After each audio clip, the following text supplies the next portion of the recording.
Why you couldn't get a loan in Hungary before 1848? At the time it had many reasons, for example that most people didn't have coverage for it. However, there was another reason, and it's called the law of entailment.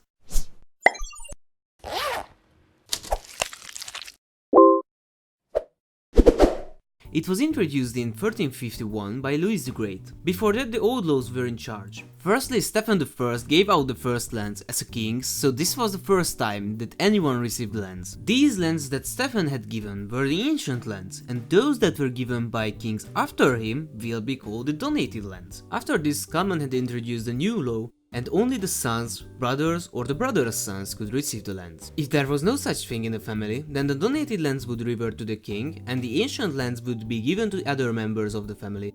In 1222, Andrew II decided that this was not good, and because he wasn't really a good king, he gave out the Golden Bull because of the nobles' pressure. This changed the system because according to the Golden Bull, the nobles could decide who would inherit the land without limitations. That's what Louis the Great changed with the law of entailment. You know, when you can give the lands to anyone, there is a chance that foreigners will get these lands and the country will be weakened by outsiders. The law of entailment forbid the Golden Bull's free testamentary right, and when there were no male descendants left, all the lands of the family would revert to the king. There was another source that said that the lands that weren't given, but for example both, could have been inherited by anyone. But this would be weird because the law applies to everyone, so no one should have been able to sell the lands, thus there should have been no lands to buy. Anyway, this law was in effect until 1848 when it was finally abolished. Now what does this have to do with loans? Well, this was the time when the Hungarian society started converting to a capitalist society from a feudal one.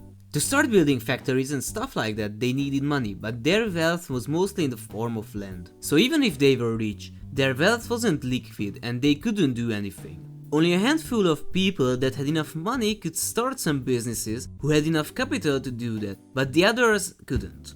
They would have needed loans to finance their ventures, but the law of entailment prevented them from getting loans, due to the fact that if they got loans, the coverage would most likely be the land, and the law forbid the trading of land. So if they got loans and the venture failed, the lands would change owners, which the law prevented. Now this was one of the reasons why Hungary wasn't able to become a capitalist country. After the law was abolished, many great companies emerged, and fast-paced development has started just like in other industrial countries. In the same year, however, the War of Independence broke out and the upcoming retaliations held the development back.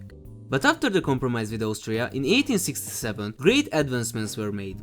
It's enough to look at the map of Budapest before and after just to see the difference it made.